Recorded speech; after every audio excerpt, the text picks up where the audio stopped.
আসসালামু আলাইকুম। আশিক সিয়াম YouTube channel থেকে আপনাদের সবাইকে স্বাগতম। সবাই কেমন আছেন? আমাদের খামারের সবচেয়ে বয়স্ক মুরগি বাচ্চা ফুটিয়েছে, আর তার সাথে আরেকটা মুরগিও বাচ্চা ফুটিয়েছে। দেখেন, আমরা দুইটা মুরগি বসিয়েছিলাম, দুইটা থেকে বাচ্চা ফুটতেছে। আমাদের খামারের যে বয়স্ক মুরগি, এটার বাচ্চা ফুটে বের হয়েছে। এই যে বাচ্চাগুলো অনেক সুন্দর হয়েছে, কালারিং সব বাচ্চা হয়েছে, কালো সাদা, তার মধ্যে গলা চিলা বাচ্চাও হয়েছে।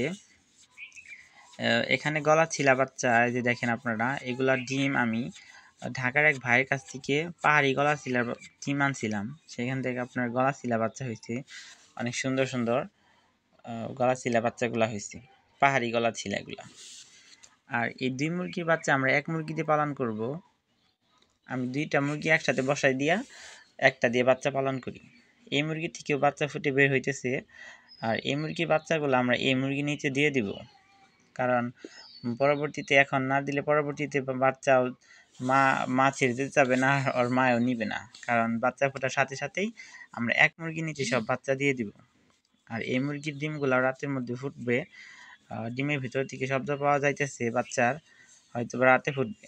পরবর্তীতে আপনি দেখানো হবে যে আমরা কয়টা বাচ্চা পেলাম দুই মুরগি থেকে।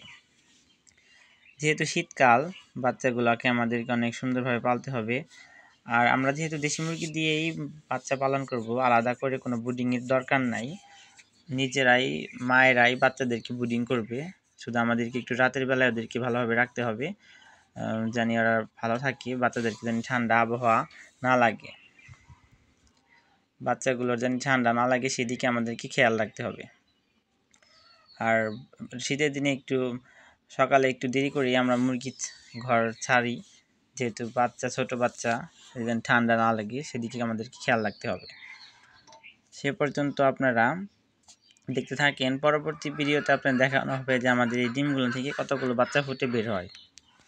আমাদের দুই মুরগির বাচ্চা পরবর্তী ভিডিওতে দেখানো হবে। পরবর্তী ভিডিও দেখার আগে আপনারা সে পর্যন্ত আপনারা ভালো থাকবেন, সুস্থ থাকবেন। আল্লাহ হাফেজ।